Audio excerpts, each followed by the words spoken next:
Hello, Yii3 community. I recently made this basic personal website using Yii3 to get some practice.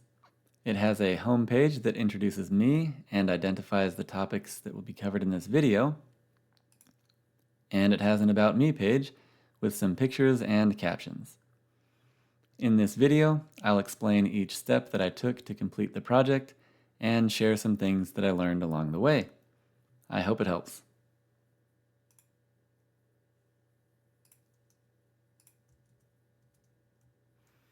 First, I created a project called Personal Website using the command composer create project Yii3 app personal website. Refer to my previous video linked in the description of this video for more information about creating a project. The next step is to rename the project. The default name is my project, but I want to call it Jeff since this is my personal website. The application name is stored in two places. The src shared application params.php file declares a class with a default value for the name, and we can override that default in the config common application.php file by changing the value of the item with the name key in the returned array. Yii3 uses dependency injection to get our parameters to view files through the application params class, which involves two files that I haven't shown yet.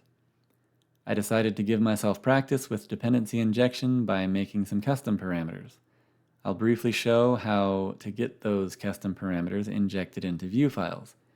If you'd like to learn more about dependency injection, please let me know in the comments. I organized my custom parameters the same way as the application parameters. Here we can see all four files involved in getting the parameters to view files. The file at config common mycustomparams.php contains the raw data. The file at src shared mycustomparams.php declares the class that will ultimately take the data. The file at config common di mycustomparams.php adds information to the dependency container about how to instantiate objects of that class using the raw data. And the file at config common params.php does two things. First, it makes the raw data available for the dependency container.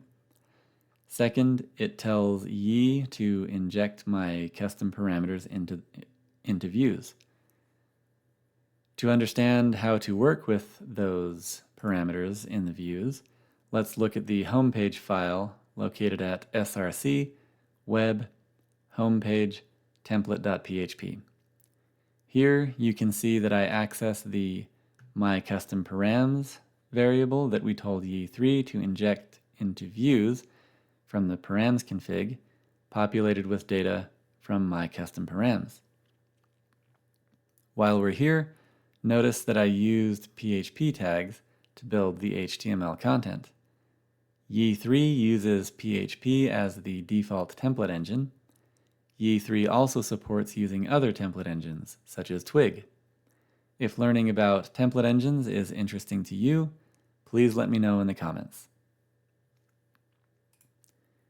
With the CSS that comes with the project, the bullet point for each of these list items was far off to the left, away from the text. That looked a little funny to me, so I took the opportunity to practice asset bundles.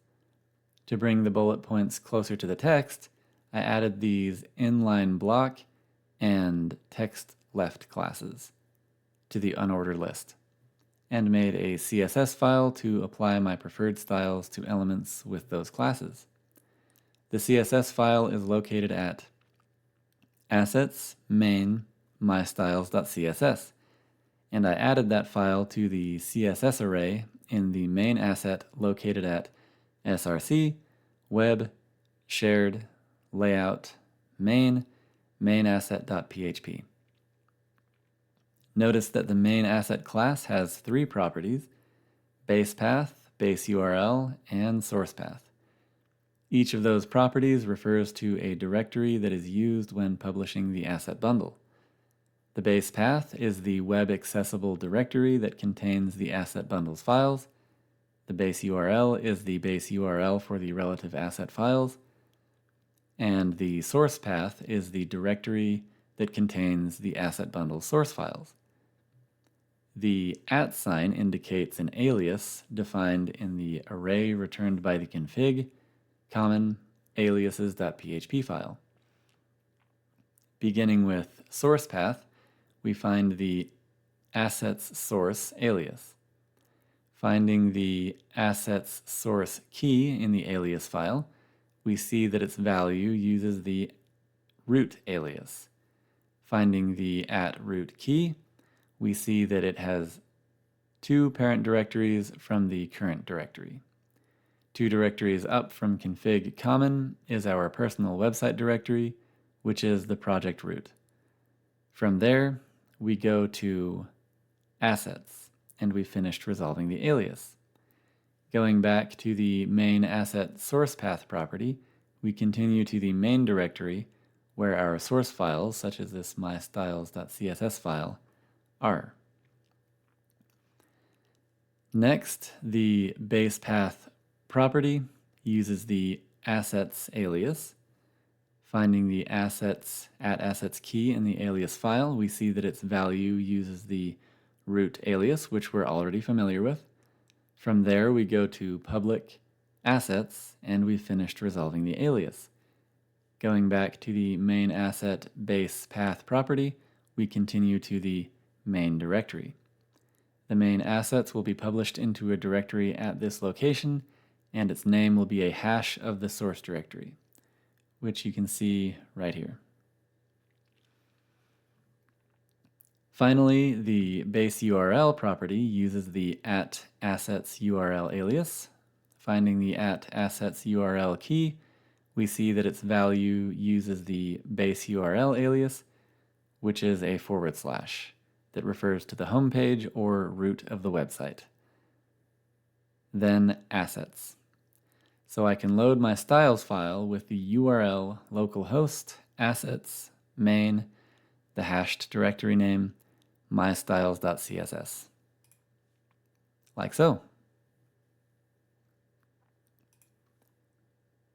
I decided to add a navbar to the top of the page using the main layout so that every page would have that same navbar for easier navigation. This involved installing the Yii3 Bootstrap 5 Composer package and the Bootstrap Node package. I'll run the Composer require and npm install commands here. Refer to the README for more information about PHP, Composer, Node.js, and npm.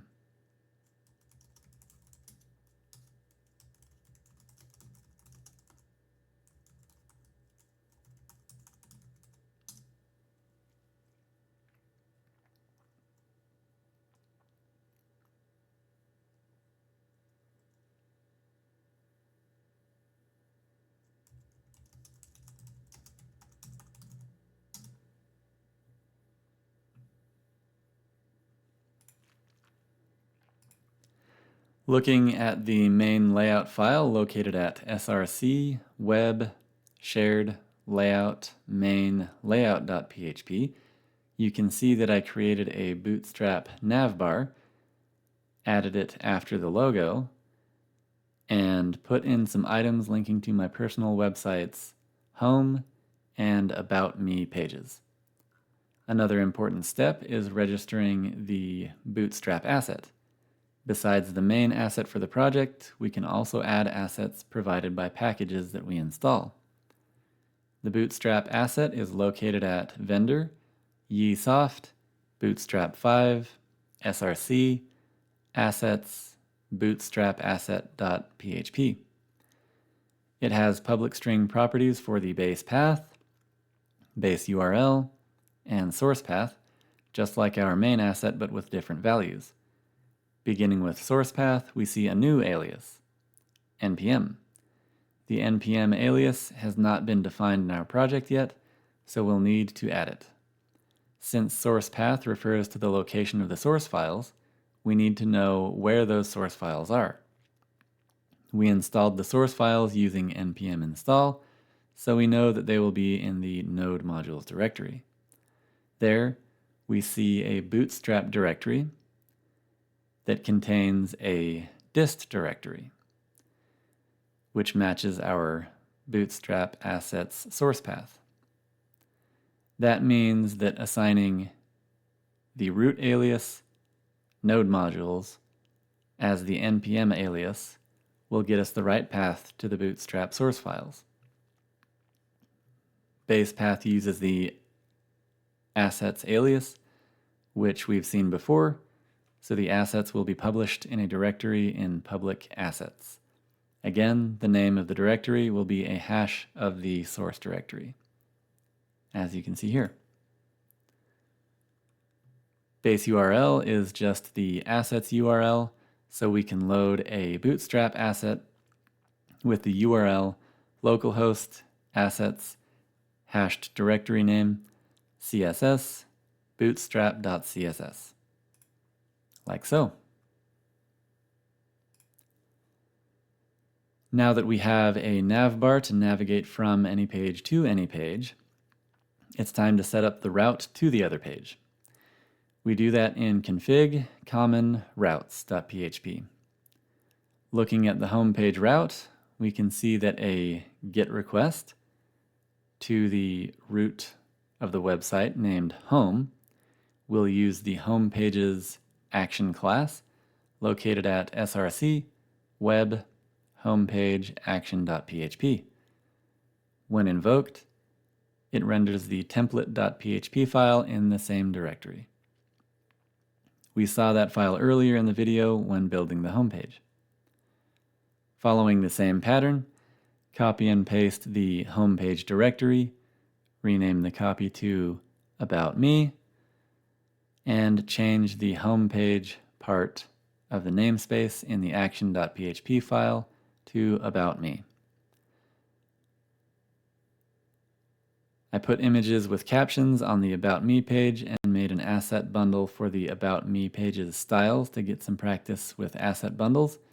I won't go over that in this video since we've already seen how asset bundles work, but the code is in the repository for reference. The images are not included in the repository. See the README for instructions on adding your own images if you decide to build this project. Once we've got those files made, then we can add our route to About Me using the About Me's action class, and I named it About Me. The last thing we will cover is testing. Testing for a site like this is pretty simple, and the Yii3 project comes with some tests already made. Those tests are in the tests directory of the project root. The functional and web tests are the most interesting for this personal website project. The Yii3 testing documentation is not available yet, but Codeception's documentation is helpful since Yii3 uses Codeception. Functional and web tests are mostly the same. One major difference is that functional tests do not require a web server, which means that they test application logic efficiently, whereas web tests are closer to a real user experience. The homepage tests are pretty simple. Both the functional and web tests each have one test case, ensuring that the home page loads successfully and has some expected HTML content. I added one test case to the web test, making sure that the About Me button works. I also created tests for the About Me page with similar test cases. The functional test has one test case to ensure that the page loads. The web test has two test cases. One loads the About Me page and makes sure that there are 4 pairs of images and captions. The other test ensures that the home button works. I'll show how to run the tests from my Windows command prompts. Refer to the README for more information on running tests.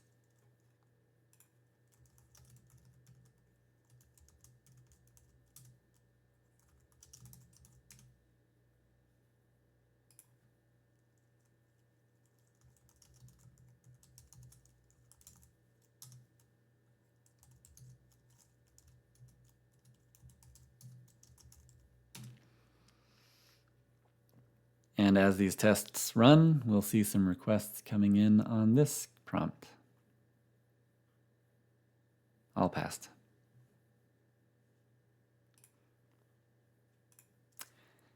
And that's all for this video.